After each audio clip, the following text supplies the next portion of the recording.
अस्सलाम वालेकुम। नमस्ते सत श्री अकाल। उम्मीद करता हूँ फिट होंगे, बेहतरीन होंगे, अपनी लाइफ अच्छे से एंजॉय करोगे हम तीनों की तरह। आज एक और वीडियो और उसका टाइटल वीडियो है जी पार्ट 2 है दी गाजी अटैक और ले आए हैं हम। आप लोगों को लगा कि शायद हम नहीं लेके आएंगे, लेकिन वो दूसरी क्या वीडियो लगा आपको? बीच में ज़रूरी थी, इसलिए जो है इसको थोड़ा डिले करना पड़ा। और बाकी अभी वीडियो देखते हैं, रिव्यू बाद में देंगे। मेरा नाम है राणा मोहम्मद अली, मेरे साथ है Mohammad Sameer Khokhar. Wali Saqlain Iqbal. So guys let's start. इसी टाइम पे पाकिस्तान नेवल हेडक्वार्टर से एक मैसेज भी भेजा गया था। ये उस मैसेज की कॉपी है। इसमें पापा, कराची और अरेबियन सी के बीच में एक लोकेशन थी, उस लोकेशन के बारे में रेफर किया गया है। ऐसे इसमें माइक जो है वो मद्रास का कोड नेम रखा गया है। इस तरीके के मैसेजेस भेज के ये लोग आपस में कोऑर्डिनेट कर रहे थे और आईएनएस विक्रांत को ढूंढ रहे थे। अब एक तरफ ये पाकिस्तान मद्रास पोर्ट के पास आईएनएस विक्रांत को ढूंढ रहा था, वहीं दूसरी तरफ वाइस एडमिरल एन कृष्णन चाहते थे कि पीएनएस गाजी मद्रास पोर्ट की जगह अगर किसी तरीके से विशाखापट्टनम पोर्ट के पास आ जाए तो उसको मार के गिराना आसान होगा, क्योंकि विशाखापट्टनम पोर्ट पे इंडियन नेवी का स्ट्रांग होल्ड था। टेक्निकल कैपेबिलिटी विशाखापट्टनम पोर्ट की बहुत ही अच्छी थी। सोनार, हाइड्रोफोन्स, एंटी सबमरीन वॉरफेयर इक्विपमेंट्स, ये सारे यहाँ पे थे। और जियोग्राफी भी ऐसी थी कि एक बार गाजी इधर आ जाता तो नेचुरल एस्केप के जो रूट्स थे वो बहुत कम हो जाते गाजी के पास। तो विशाखापट्टनम के पास गाजी को मारना ज्यादा आसान था। तो अब यहाँ से वाइस एडमिरल एन कृष्णन एक प्लान बनाते हैं। ये जानबूझ के रेडियो कम्युनिकेशन पे ऐसे बात करते हैं जैसे पाकिस्तान को लगे कि आईएनएस विक्रांत विशाखापट्टनम पोर्ट के ही पास है। इन्होंने एकदम बेसिक एनक्रिप्टेड कम्युनिकेशन की ताकि पाकिस्तान इजीली उनको क्रैक करके ये कम्युनिकेशन ट्रेस कर सके और उसको ये लगे कि आईएनएस विक्रांत जो है वो विशाखापट्टनम पोर्ट पे आ चुका है। और इसके साथ साथ एक चीज और की इन्होंने, विशाखापट्टनम पोर्ट के आसपास जानबूझ के बल्क में सब्जी के आइटम जो थे वो बहुत ज्यादा ऑर्डर कर दिए। जब बड़े शिप्स आते हैं, जैसे आईएनएस विक्रांत जितना बड़ा शिप जब आता है तो पोर्ट के आसपास सब्जी वगैरह और खाने की बहुत जरूरत होती है, बल्क में रखना पड़ता है, तो ऑर्डर्स भी बड़े होते हैं। हाल ये कर दिया गया था विशाखापट्टनम पोर्ट पे, ऐसा लगने लगा था जैसे सब्जी मंडी खुल गई है, इतने ज्यादा ऑर्डर प्लेस कर दिए गए थे। और इसकी वजह से आसपास के एरिया में ये डिस्कशन स्टार्ट हो गया था कि आईएनएस विक्रांत जो है वो विशाखापट्टनम पोर्ट पे आने वाला है। तो जो लोकल पाकिस्तानी एजेंट जो थे वहां तक भी बात पहुंच गई और उन्होंने ये इंटेल पाकिस्तान तक भी पहुंचा दिया। तो ये जो मल्टीपल कोशिश की गई पाकिस्तान को यकीन दिलाने के लिए कि आईएनएस विक्रांत जो है वो विशाखापट्टनम पोर्ट पे है, 25 नवंबर 1971 को ये कोशिश कामयाब हुई। इस दिन ये सारे इंटेल पाकिस्तान नेवल हेडक्वार्टर में पहुंचे और सेम डे यानी कि 25 नवंबर 1971 को रात को 11:07 पे इन्होंने पीएनएस गाजी को एक सीक्रेट मैसेज भेजा। Occupy zone victory with full dispatch, intelligence indicates carrier in port. ये उस मैसेज की कॉपी है। अब ये मैसेज मिलते ही कैप्टन जफर बिना कुछ सोचे ये रूट पकड़ के मद्रास से विशाखापट्टनम पोर्ट 340 माइल दूर था उस तरफ निकल जाता है। और इस बार जब पीएनएस गाजी विशाखापट्टनम पोर्ट की तरफ निकलता है तो इससे पहले जो वो शॉर्ट मैसेजेस में बात कर रहा था,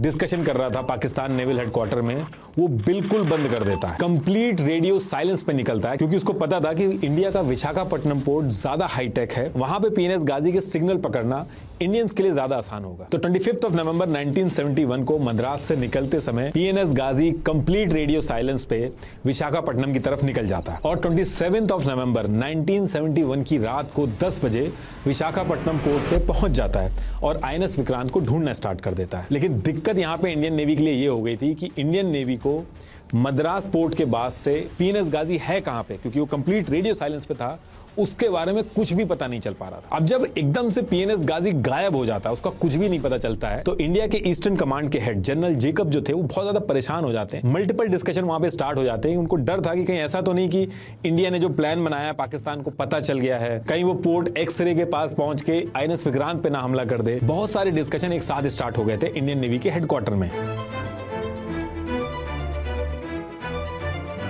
अब देखिए इंडिया के मैप पे अगर आप विशाखापट्टनम पोर्ट को देखोगे तो वो ये यहाँ पे है।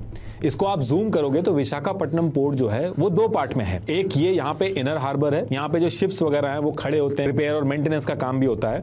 और ये आउटर हार्बर है और ये इधर आप देखोगे तो यहाँ पे ब्रेक वाटर है, यानी कि कंक्रीट और स्टोन के वॉल टाइप बना दी जाती हैं। ये बहुत ही जो हैवी लहरें वगैरह आती हैं उनको कंट्रोल करता है और सिक्योरिटी भी मेंटेन करता है। तो अगर आप ये देखोगे तो यहाँ पे ये ब्रेक वाटर की वजह से ये एक मेन एंट्री एग्जिट बन जाती है विशाखापट्टनम पोर्ट पे, जिसमें से इंडिया के बड़े शिप्स आते और जाते हैं। और पीएनएस गाजी इसी एंट्री के पास पहुंच चुका था। और यहां पहुंचने के बाद पीएनएस गाजी का जो कैप्टन था जफर, उसके पास 3 ऑप्शन थे। एक ऑप्शन ये था कि विशाखापट्टनम पोर्ट का जो इनर हार्बर है इस तरफ आईएनएस विक्रांत को ढूंढता हुआ जाए और जहां पे आईएनएस विक्रांत दिखे उस पे टॉर्पीडो यानी कि अंडर वाटर मिसाइल जो है वो फायर करके उड़ा दे उसको। लेकिन विशाखापट्टनम पोर्ट का जो इनर हार्बर था वहां पे वाटर लेवल कम था, 15 मीटर की गहराई थी, तो यहाँ पे पीएनएस गाजी पकड़ा जाता, उसको उड़ा दिया जाता। तो इस वजह से पीएनएस गाजी 2.1 नॉटिकल माइल से ज्यादा पोर्ट के अंदर नहीं जा सकता था। दूसरा ऑप्शन था कि ये आउटर हार्बर के बाहर वेट करे और जब आईएनएस विक्रांत आए तब टॉर्पीडो यानी कि अंडर वाटर मिसाइल जो है उसको फायर करके आईएनएस विक्रांत को उड़ा दे। और तीसरा ऑप्शन था ये जो बड़े बड़े वाटर ब्रेक आप देख रहे हैं इसके बीच में जो एंट्री एग्जिट का जो रास्ता है उसके पास माइंस बिछा दे। तो जो पीएनएस गाजी का जो कैप्टन जफर था वो डिसाइड करता है कि एक तरफ वो अपनी टीम को पेरिस्कोप से आईएनएस विक्रांत का वेट करने के लिए बोलता है ताकि वो पेरिस्कोप से देखते रहे कि आईएनएस विक्रांत आ रहा है कि नहीं आ रहा है।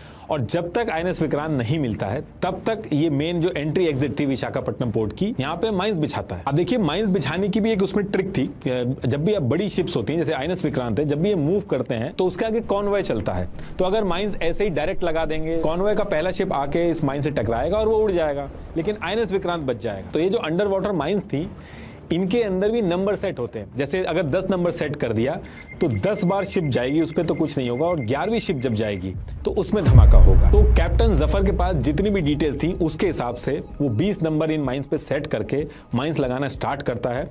दूसरी टीम कॉन्टिन्यूसली पेरिस्कोप से आईएनएस विक्रांत को ढूंढ रही थी। तो 28 नवंबर 1971 को कैप्टन जफर यहीं आउटर हार्बर के पास माइंस लगाना स्टार्ट करता है और हर माइन के बीच में 150 मीटर का गैप रखता है और 30 मीटर की डेप्थ मेंटेन करता है। और एक माइन को लगाने में कम से कम 30 से 50 मिनट का टाइम लगता है। तो करीब 40 से 50 मिनट के अंदर ये अपनी पहली माइन लगा लेता है और फिर इसके बाद दूसरी माइन लगाना स्टार्ट करता है। और जैसे ही दूसरी माइन लगा रहा होता है, जो दूसरी टीम थी जो पेरिस्कोप लेके नजर रख रही थी आईएनएस विक्रांत को ढूंढ रही थी, उनको दूर से एक शिप आता हुआ दिखता है। एक्चुअल में आईएनएस विक्रांत नहीं था, आईएनएस मगर था जो अपने नॉर्मल रिपेयर वर्क के लिए विशाखापट्टनम पोर्ट की तरफ आ रहा था। अब जब पेरिस्कोप में इनको ये शिप दूर से आता हुआ दिखता है तो इनको लगता है कि जब तक वो पास में आएगा तब तक ये दूसरी माइन लगा लेंगे, लेकिन यहाँ पे इनसे मिसकैलकुलेशन हो जाती है। जब तक ये दूसरी माइन लगाते उससे पहले ही शिप इनके पास में आ गया और जैसे ही पास में आया तो इमरजेंसी में पीएनएस गाजी को लेफ्ट साइड में डाइव लगवाई वरना टक्कर हो जाती। और जैसे ही 2400 टन से ज्यादा वेट के गाजी ने सडन डाइव मारी तो एकदम वो डिसबैलेंस हो गया और सीधे नीचे जाके सी के फ्लोर से जाके लगा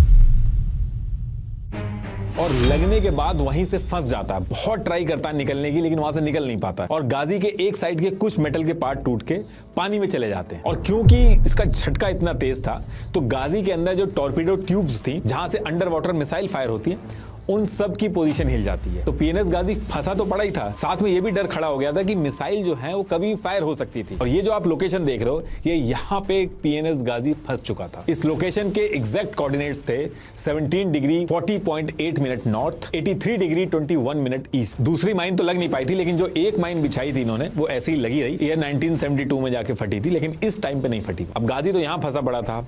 28, 29 और 30 नवंबर 3 दिन तक पाकिस्तान नेवल हेडक्वार्टर में गाजी से कोई कांटेक्ट नहीं हो पा रहा था। उनको बिल्कुल भी आइडिया नहीं था कि गाजी आखिर है कहां पे। अब देखिए जो सबमरीन्स होती हैं उसके अंदर 2 लॉग बुक मेंटेन होती हैं। एक नेविगेशन लॉग जिसमें सबमरीन की सारी जर्नी, टाइम, पोजीशन, स्पीड ये सब रिकॉर्ड होती है। दूसरी ऑपरेशनल और इंजीनियरिंग लॉग होती है जिसमें उनके फंक्शंस और एक्शन वगैरह रिकॉर्ड होते हैं। तो इसकी नेविगेशन लॉग जो थी वो तो सेम जगह पे रुकी हुई थी लेकिन ऑपरेशनल और इंजीनियरिंग लॉग जो थी वो मेंटेन रही, जिससे आगे चल के भी ये चीज कंफर्म हुई थी कि ये यहाँ पे फंसा हुआ था लेकिन स्टिल वो एक्टिव था। अब ये जो पीएनएस गाजी से कोई कॉन्टैक्ट नहीं हो पा रहा था, ये बहुत बड़ी मुसीबत खड़ी हो गई थी पाकिस्तान के लिए। एयर स्पेस बंद था, नॉर्मल जो सी रूट था उसमें ऑपरेशन एक्स के चलते ब्लास्ट हो रहे थे, शिप्स उधर साइड जाने में डर रहे थे। मुक्ति वाहिनी जो थी वो ईस्ट पाकिस्तान में ऑलरेडी गुरिल्ला वॉरफेयर उसने स्टार्ट कर दिया था और इन सब से निपटने के लिए जो पीएनएस गाजी भेजा था वो भी गायब हो चुका था। तो एक तरह से पाकिस्तान ने भी मान लिया था कि पीएनएस गाजी शायद डूब गया होगा। तो अब यहां से पाकिस्तान कुछ और एक्शन नहीं करता तो ईस्ट पाकिस्तान ऑलमोस्ट कट चुका था वेस्ट पाकिस्तान से। तो अब पाकिस्तान यहां से फैसला ले लेता है कि 3 दिसंबर 1971 को वो इंडिया के ऊपर वॉर शुरू कर देगा। अब 3 दिसंबर 1971 का जो टाइम था वो तो सेट हो गया था कि इस दिन वॉर करनी है, लेकिन इससे 2 दिन पहले 1 दिसंबर 1971 को ये लोग ईस्ट पाकिस्तान में एक सीक्रेट मैसेज भेजते हैं जिसमें लोग ईस्ट पाकिस्तान के अंदर जो मर्चेंट शिप्स हैं, एयरक्राफ्ट हैं, इनको बे ऑफ बंगाल में आने के लिए कंप्लीटली मना कर देते हैं। और पाकिस्तान की किस्मत इतनी खराब रहती है कि ये जो मैसेज था ये भी इंडियन इंटेलिजेंस पकड़ लेती है और इंडिया को पता चल जाता है कि पाकिस्तान हमला करने वाला है इंडिया पे। अब इस वॉर में ये पहले से ही डिसाइड हो चुका था कि INS विक्रांत का रोल बहुत इंपॉर्टेंट है और क्योंकि इंडिया को पता चल चुका था कि वॉर कभी भी हो सकती है तो INS विक्रांत को इस सीक्रेट लोकेशन से बे ऑफ बंगाल में लाना मजबूरी थी। लेकिन दिक्कत यह थी कि इंडियन नेवी को PNS गाजी के बारे में कुछ भी नहीं पता था। उनको बिल्कुल भी नहीं पता था कि वो कहीं फंसा पड़ा है, एक्चुअल में वो है कहां पे, किसी को कुछ नहीं पता था। यह अज्यूम किया जा रहा था कि PNS Ghazi bay of Bengal में छुप के INS विक्रांत का वेट कर रहा है और जब पाकिस्तान वॉर स्टार्ट करेगा तब PNS गाजी एक्टिव होगा। तो INS विक्रांत को बे ऑफ बंगाल में लाना भी था और PNS गाजी से बचाना भी था। तो इससे निपटने के लिए क्या किया जाता है कि एक पुराना डिस्ट्रॉयर शिप था INS राजपूत, ये विशाखापट्टनम पोर्ट पे आया हुआ था। इसको कुछ टाइम के अंदर डीकमीशन होना था, मतलब कि एक्टिव ड्यूटी से हटना था।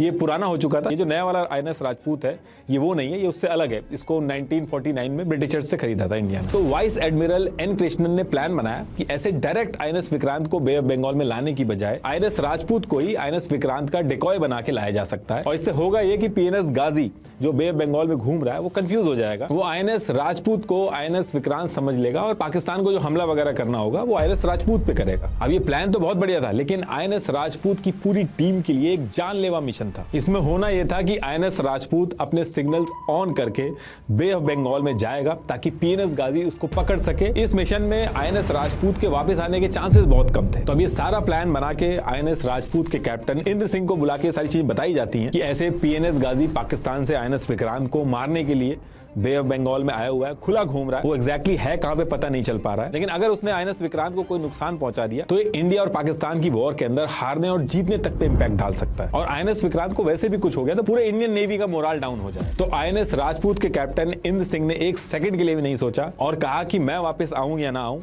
INS राजपूत जरूर वापस आएगा। और INS राजपूत की पूरी टीम बिना कुछ सोचे इस जानलेवा मिशन के लिए प्रिपरेशन स्टार्ट कर देती है। और अगले ही दिन 2 दिसंबर 1971 को तुरंत INS राजपूत INS विक्रांत का डिकॉय बनके विशाखापट्टनम पोर्ट से मद्रास वाले रूट पे जाना स्टार्ट कर देता है जहां उनको लगता है कि PNS गाजी मिल सकता है। पूरे रास्ते INS राजपूत जो था उसके सिग्नल्स का वॉल्यूम बहुत हाई रखा गया ताकि आसानी से PNS गाजी पिक कर ले उसको। जो बड़े एयरक्राफ्ट होते हैं जैसे INS विक्रांत, इनके सिग्नल्स हाई रहते हैं। इसके साथ साथ फेक रेडियो कम्युनिकेशन भी किए गए और ये बोला गया कि INS विक्रांत मद्रास की तरफ आ रहा है, तैयारी शुरू कर दो। यहाँ तक कि मद्रास पोर्ट के जो naval officer in charge captain Duckworth थे, इनको N कृष्णन ने एक ओपन कॉल करके कहा कि INS विक्रांत मद्रास आ रहा है, खड़े होने की जगह बना दीजिए। और ये मैसेज जब कैप्टन डकवर्थ को मिला तो वो बहुत ही हैरान हो गए कि N कृष्णन ने कितनी बड़ी गलती कर दी, ओपनली ये लाइन बोल दी। अब इसके बाद काफी टाइम तक INS राजपूत जो था वो सिग्नल अपने ऑन करके पूरे रूट पे घूमता है लेकिन कुछ नहीं होता है। अब देखिए, शुरू में मैंने आपको बताया था कि गाजी जब सी फ्लोर पे टकराया था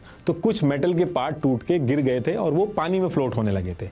तो वो मेटल के जो पार्ट थे, वो जो फिशिंग कम्युनिटी थी जो ऑलरेडी ट्रेन थी, उनको ये पार्ट मिल गए। उन्होंने ये पार्ट उठा के इंडियन नेवी को दिए और N कृष्णन ने जब इन मेटल पार्ट्स को रिव्यू करवाया तो ये पता चला कि ये PNS गाजी के पार्ट है। और यहाँ से N कृष्णन ने एज्यूम कर लिया कि PNS गाजी डूब गया है और INS विक्रांत अब सेफ है, उसको बे ऑफ बंगाल में लाया जा सकता है। और INS राजपूत जो था, जो इतनी देर से घूम रहा था अपने सिग्नल ऑन करके, उसको वापस आने को कह दिया जाता है। 3 दिसंबर 1971 का दिन आ गया था।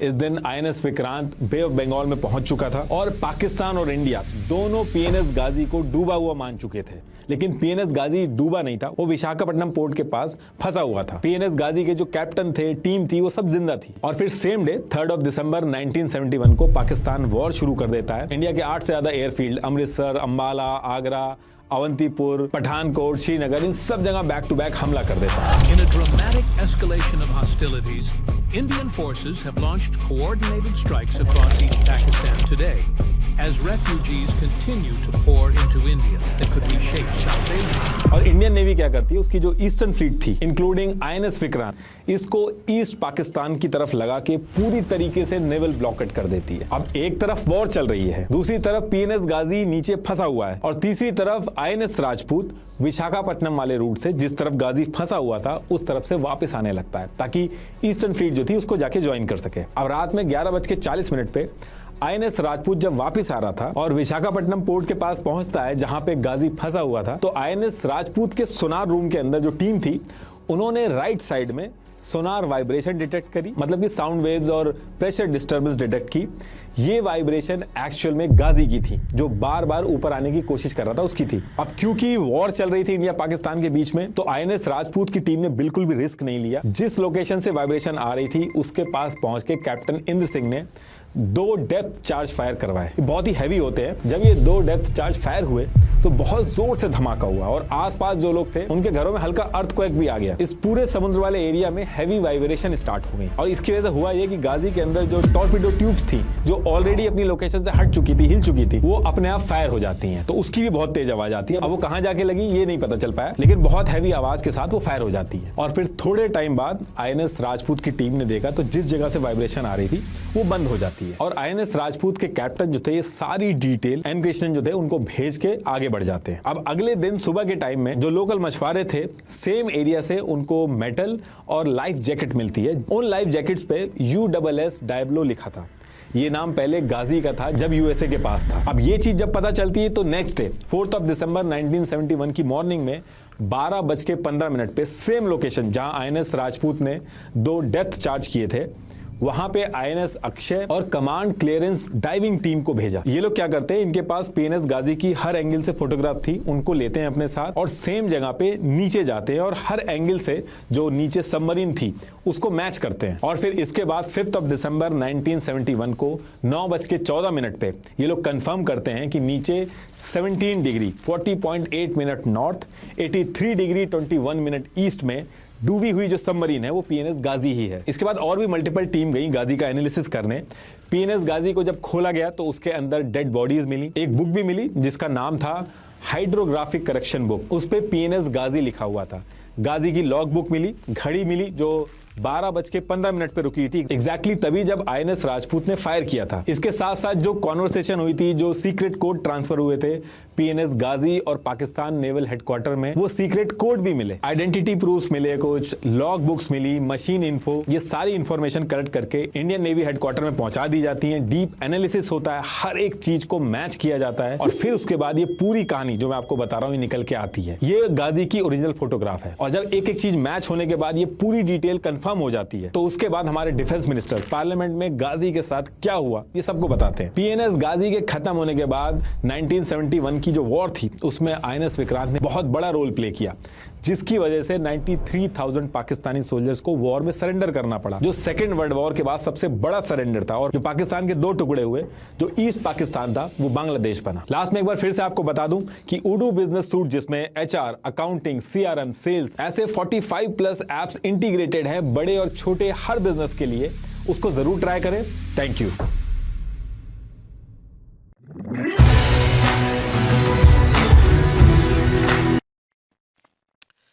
जी गाइज, और ये रहा दूसरा पार्ट और इसमें आगे उन्होंने डिटेल पूरी दी है कि कैसे जो है वो उनके सिग्नल को ट्रेस किया गया और पीएनएस गाजी को जो है वो धोखा किस्म का दिया गया और उसको जो विशाखापट्टनम जो पोर्ट है वहां पे जो है बुलवाया गया और किस तरह वो सारी इन्होंने डिटेल दी है।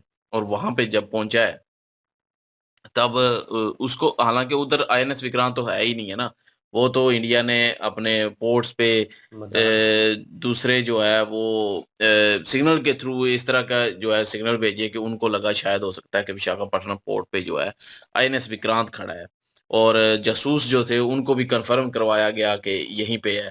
तो उन्होंने भी जब पाकिस्तानी सोल्जर्स को बताया तो उन्होंने पीएनएस जो गाजी था उसको वहां पे भेज दिया विशाखापट्टनम पोर्ट पे और वो वहां पे पहुंच तो गया है, लेकिन अब उसको ये कंफर्म नजर तो नहीं आ रहा क्योंकि वहां पे है ही नहीं है आईएनएस विक्रांत। तो जाहिर है उन्होंने पूरी डिटेल दी कि कैसे उन्होंने ये सारा मिशन करना था। 3 उनके पास ऑप्शन थे, माइन बिछानी, अंदर जाना, अंदर जा नहीं सकते थे क्योंकि पानी कम था तो वो वैसे ही पकड़ा जाता पीएनएस गाजी।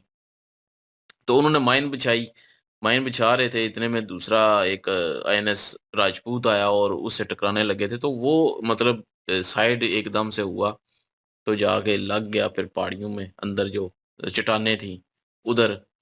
तो वहां पे जब लगा तो फिर उठ नहीं सका, फिर वो जो है वो क्या कहते हैं उसको, लंगड़ा हो गया, तो फिर सर पे चोट लग गई और नीचे ही रहा फिर।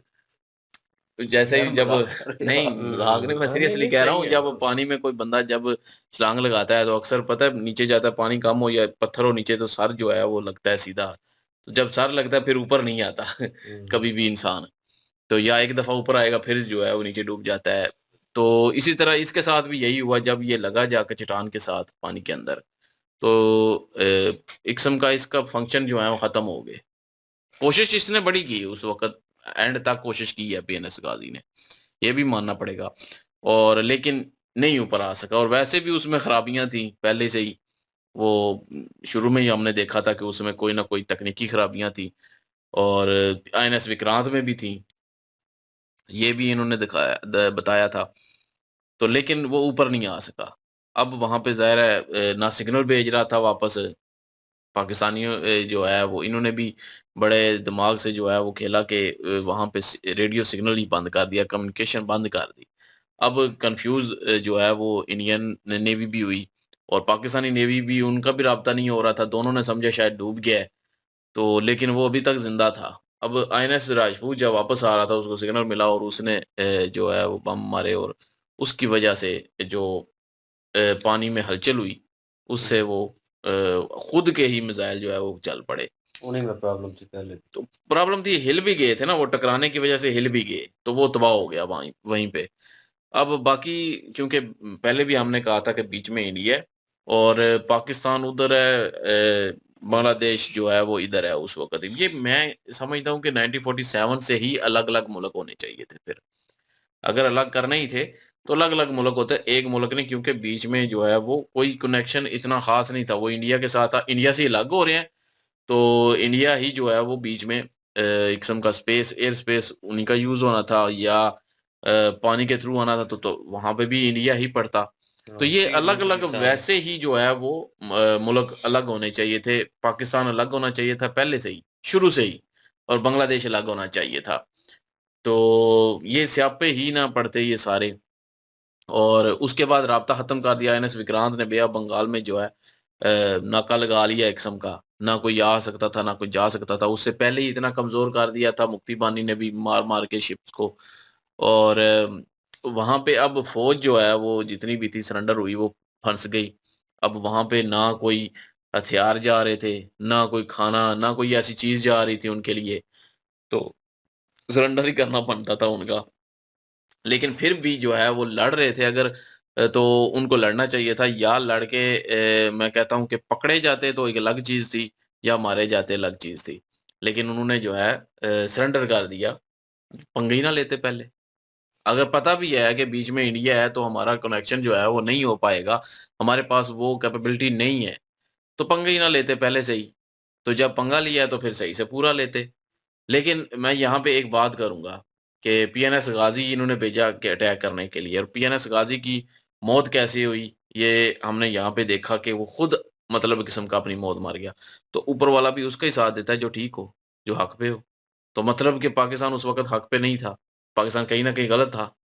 तो यही इसीलिए तो पाकिस्तान के फिर बांग्लादेश भी अलग हो गया, दो टोटे हो गए। उसके बाद 93,000 जो सिपाही थे वो भी सरेंडर हो गए, इतने मतलब सिपाही जो है बीच में वो भी शहीद हुए। तो कितना नुकसान हुआ है पाकिस्तान को, ये चीज सोचने वाली है। जो चीज हक पे होता है ना जो बंदा, तो वो कहीं ना कहीं नुकसान हो भी जाए जितना मर्जी है, लेकिन वो जीतता है। तो इंडिया जीता है भाई। पीएनएस गाजी खुद की मौत मर गया है एक किस्म की। तो पाकिस्तान का कोई भी हरबा काम नहीं आया, उल्टा जो है वो रोक दिया गया वहीं पे, और बांग्लादेश में 93,000 फौजी भी सरेंडर हो गए। तो ये नुकसान सारा पाकिस्तान का हुआ था उस वक़्त। पाकिस्तान जो है वो उसको ये चीज़ें नहीं करनी चाहिए थी, हक पे नहीं था, और गलत था कहीं न कहीं, जिसकी वजह से ये सारा नुकसान उठाना पड़ा। और ये वैसे थी पीएनएस गाज़ी की जो कहानी, एक इन्होंने जो बताई है पूरी डिटेल के साथ। इन्होंने जो ख़ामियाँ थी खुद में भी थी, पाकिस्तान में भी थी, वो भी इन्होंने हाइलाइट की। पीएनएस गाज़ी के जो कारनामे थे वो भी बताए, लेकिन जो ख़ामियाँ थी जो उस उसके साथ हुआ वो भी बताया। और आईएनएस राजपूत की बात करें तो उसमें जो कैप्टन थे, उनको वाकई जी बहादुरी का जो है वो सैल्यूट बनता है, क्योंकि उन्होंने बहादुरी का काम किया। उनको पता था कि अगर यहाँ पे मतलब पीएनएस गाजी हुआ तो उसने आईएनएस विक्रांत समझ के अटैक कर देना। अटैक किया तो सब खत्म। बीच में उन्होंने भी जाना है, पूरी टीम ने जाना है, लेकिन उन्होंने बहादुरी का काम किया, उन्होंने सिग्नल खुले छोड़े और जा रहे हैं। किसी भी वक़्त मिसाइल लग सकता था मतलब, लेकिन उन्होंने बहादुरी दिखाई, उन्होंने फिर भी गए और वापस आए, सारा कुछ किया उन्होंने। और बाकी जी वो बहुत बहादुर थे, जो भी कैप्टन थे उस आईएनएस राजपूत के। पता नहीं उनका नाम क्या था, वो नाम उन्होंने मेंशन किया बीच में। बहरहाल उन्होंने स्टोरी का एक प्रॉपर मॉरल बताया कि किस तरह और क्या हुआ। मैंने कहा था बिहाइंड स्टोरी जो है बाद में पता चलती है। अच्छा, दोनों नेवी जो थी वो कंफ्यूज थी उस वक़्त, क्योंकि भाई वो सबमरीन जो भेजी गई थी गाज़ी जो है, पीएनएस गाज़ी जो है, वो नीचे गिर चुकी थी और जब वो डैमेज थी, अब क्या था, वो तो बाद में पता चला कि किस तरह उसमें क्या प्रॉब्लम चल रही थी, उस वक़्त सिचुएशन क्या चल रही थी और उसमें जो लोग थे नेवी के वो किस तरह चीज़ों को इम्प्लीमेंट कर रहे थे, क्या सिचुएशन थी, वो तो बाद में पता चला उनको। और क्या सीक्रेट मैसेज हो रहे थे, वो उस दौरान क्या बातचीत हुई होगी, वो चीज़ें जो हैं वो बाद में पता चलती हैं। लेकिन नाउ ऑन ऊपर से इतनी गहराई में वो चीज़ थी और बिल्कुल कह लें कि सिग्नल लेस हो चुकी थी, बिल्कुल कोई सिग्नल नहीं आ रहा था। अब जो है इंडियन नेवी को ये था कि भाई वो कहीं छुप के बैठे हुए हैं। तो छुप के बैठे हुए हैं तो उन्होंने जब जो है विक्रांत निकलेगा और तब उसके ऊपर अटैक करना, तो वो उस चीज़ का वेट कर रहे हैं। तो भाई वो चीज़ जो है वो कन्फ्यूज़न पैदा करती थी जो है नेवी के लिए, इंडियन नेवी के लिए। तो वो जो है कोई ना कोई हरबा आज़माना चाहते थे। उन्होंने एक अ, सेम दिखने वाला जो है आईएनएस विक्रांत जो है, उसकी तरह दिखने वाला उसको वहाँ पे डिप्लॉय किया और उसको कहा कि आप जाएँगे और आप सिग्नल जो है फुल वॉल्यूम के ऊपर रखेंगे और वैसे रखते नहीं हैं। और सीधे-सीधे जो है वो कोड दिए गए, सीधी-सीधी बात की गई, जैसे उन्होंने कहा कि कॉल करके उनको बताया गया कि आईएएस विक्रांत जो है वो आ रहा है और आपने जगह बनानी है, आप जिस तरह वो सेटलमेंट होती है उनकी ना नॉर्मल डेज़। तो ये सिचुएशन तो थोड़ी अलग थी, लेकिन जिनको फ़ोन किया वो भी सोच रहे थे कि ट्रैक पे भी मैसेज दे रहे हैं, ट्रैक पे भी बता रहे हैं।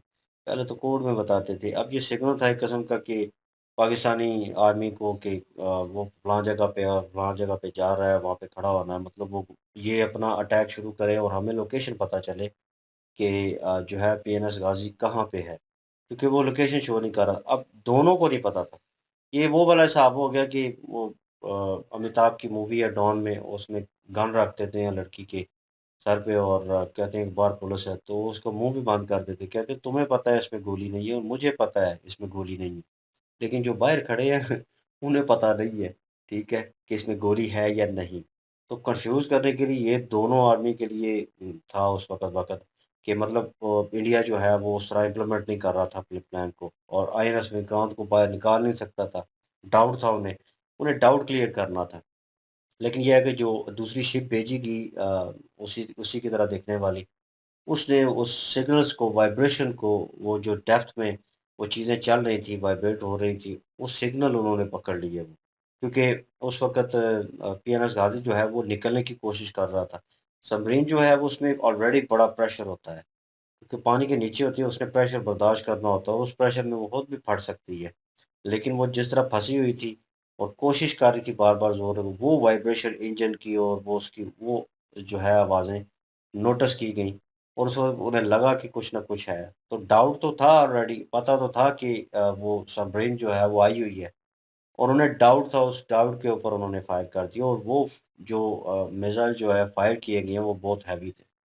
उनकी वाइब्रेशन जो है वो बड़ी दूर तक गई है और कह लें कि अर्थक्वेक सा जो है वो महसूस किया गया इर्द-गिर्द जो है, क्योंकि इतनी पावर में था। तो उसी के दौरान ऑलरेडी पीएनएस गाज़ी जो है वो डैमेज हो चुका था। उसके मिज़ाइल जो है वो इस तरह हो चुके थे कि भाई खुद ही फायर हो जाएँगी।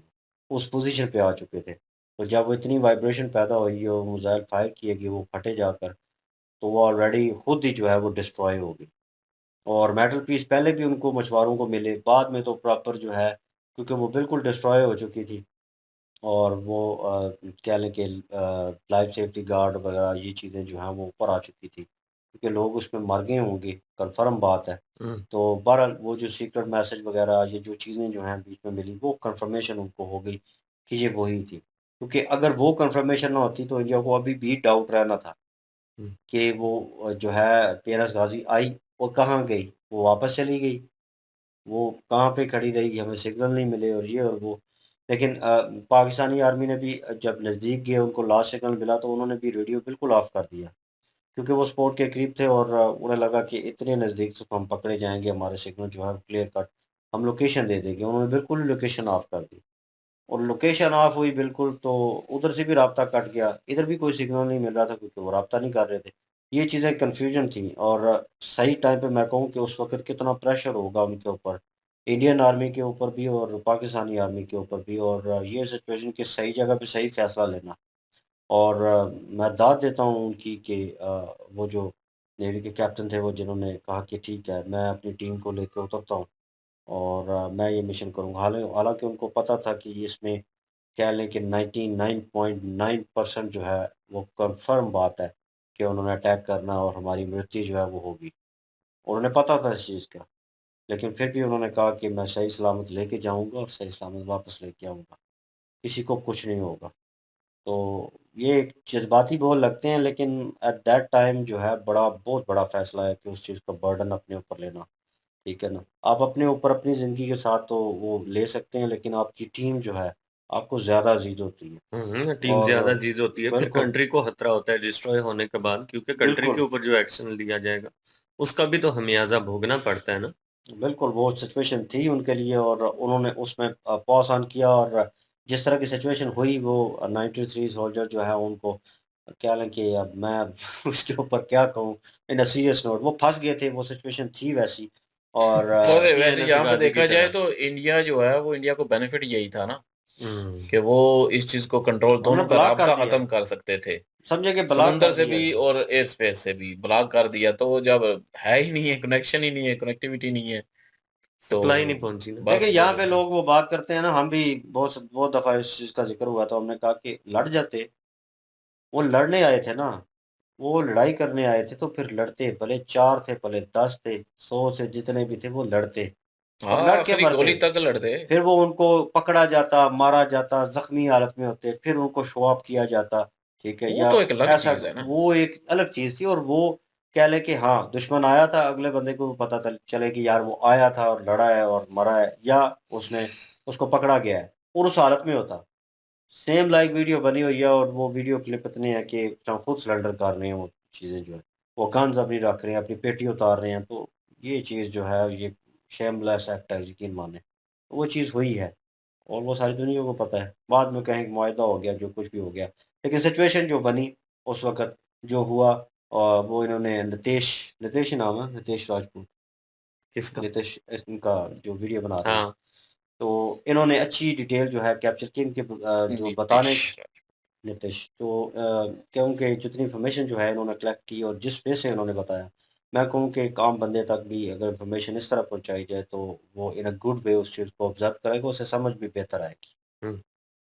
पीएनएस गाजी की ये कहानी थी जी कि किस तरह उसको डिस्ट्रॉय किया गया और किस तरह इंडियन नेवी जो है उनकी तरफ से हिकमते अमली जो है वो अपनाई गई है। इंडियन नेवी की अगर बात करें तो बहुत ही इंटेलिजेंट नेवी मानी जाती है और डिसीजन जिस तरह से इंडियन नेवी ने लिए हैं वो वाकई आश्चर्यजनक है। हैरानकुन वो चीज़ें जो इंडियन नेवी की तरफ से की गई।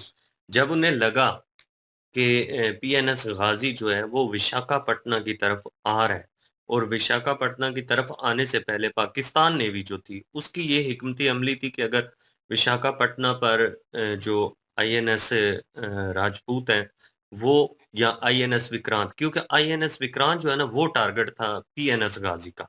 अगर दोनों में से कोई एक भी खड़ा तो उसको डिस्ट्रॉय करने का मकसद था इनका।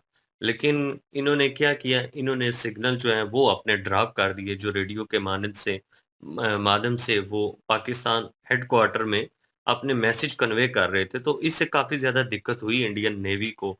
परेशानी का सामना करना पड़ा कि ऐसा क्या हुआ कि पीएनएस गाज़ी जो है उसके सिग्नल जो है डिस्कनेक्ट हो गए हैं। ये जानना मुश्किल हो गया था कि अभी उसकी मौजूदगी कहाँ पर है, अभी वो है कहाँ पर? लेकिन एक बहुत बड़ा एक कदम जो है उस टाइम भी इंडियन नेवी की तरफ से उठाया गया जी कि जानबूझकर सिग्नल कन्वे करना इंडियन नेवी के हेडक्वार्टर में और वहां पे ढेर सारी सब्जियां ऑर्डर्स कर देना, मतलब यकीन दहानी करवा दी है पीएनएस गाजी को कि विशाखा जो पटना पोर्ट है उसी के ऊपर आईएनएस विक्रांत जो है वो खड़ा है। पीएनएस गाजी जो है वो अपनी हिकमत अमली को अभी कंटिन्यू कर ही रहा था। जो प्लान पीएनएस गाजी की टीम का था वो अभी उनके प्लान में थोड़ा सा टाइम था। एक तो उन्होंने जाल बिछा दिया था, लेकिन दूसरा जो है अभी जाल बिछाना ही था। तो उसके ये हुआ कि आईएनएस जो राजपूत है वो वहां से गुजरा और अचानक टक्कर हो गई, जिसकी वजह से पीएनएस गाजी जो है वो डैमेज हुआ। डैमेज होने के बाद काफी ज्यादा उसने कोशिश की, लेकिन जो था वो उस तरह से नहीं सर्वाइव कर पाया। हालाँकि अगर देखा जाए तो पाकिस्तान के पास एक बहुत बड़ा ऑप्शन ही पीएनएस गाज़ी का था। इसके अलावा पाकिस्तान के पास कोई ऑप्शन बचा ही नहीं था। लेकिन जब इस ऑप्शन को इंडियन नेवी जो है वो तबाह करने में कामयाब हुई, तो पाकिस्तान नेवी को एक बहुत बड़ा झटका लगा और उसके बाद पाकिस्तान जो है उनको पता चल गया जी कि अब हमारी जो है ना वो अगर देखा जाए तो उस तरह से नेवी उस तरह से पावर में नहीं रही। तो इन्होंने दूसरा डिसीजन लिया कि डायरेक्ट इंडिया के साथ युद्ध करने का। तो उसमें डायरेक्ट युद्ध भी हुआ, तो उसमें भी नुकसान हुआ क्योंकि सप्लाई जो है वो पहले से इंडियन डिस्कनेक्ट कर चुके थे, जिसकी वजह से फिर 93,000 जो आर्मी के सोल्जर हैं, वो वहाँ पे कैद कर लिए गए और काफ़ी टाइम तक उनको रखा गया वहाँ पर। और उसके बाद जो है मुआहिदा हुआ था, तो उसमें ये कहा गया था कि जो इंडियन पाकिस्तान के पास है वो वहाँ पे भेजे जाएँ और पाकिस्तान के जो सोल्जर वहाँ पे हैं, वो इधर भेजे जाएँ। पाकिस्तान के पास कितने थे इनका तो हमने आज दिन तक हमें पता ही नहीं चला थे भी या नहीं, लेकिन हमें पाकिस्तान में यही सुनने के लिए मिला है कि मुआहिदा यही हुआ था कि यहाँ पे जो कैदी हैं उनको छोड़ा जाएगा उन कैदियों के बदले में। तो अब इसके पीछे क्या सच्चाई है ये हमें नहीं पता। लेकिन इंडियन जो एक हिकमत अमली थी जी इंदिरा गांधी की, ये एक बहुत बड़ा डिसीजन था, वो अपने प्लान में इंडिया कामयाब हुआ। ज़बरदस्त वीडियो थी जी, और कुछ मिस हो गया हो तो कमेंट सेक्शन में बता सकते हैं। इन्फॉर्मेशन अच्छी थी। बिल्कुल, और इनकी ओरिजिनल वीडियो की लिंक भी डिस्क्रिप्शन में मौजूद होगी। प्लीज़ इनके थ्रू हमें भी सपोर्ट कर दीजिएगा। इंशाल्लाह मिलते हैं नेक्स्ट वीडियो में। अपना ख्याल रखिएगा, दुआ में याद रखिएगा। तब तक के लिए अल्लाह अल्लाह हाफिज़, हाफ़िज़, पीस। पीस।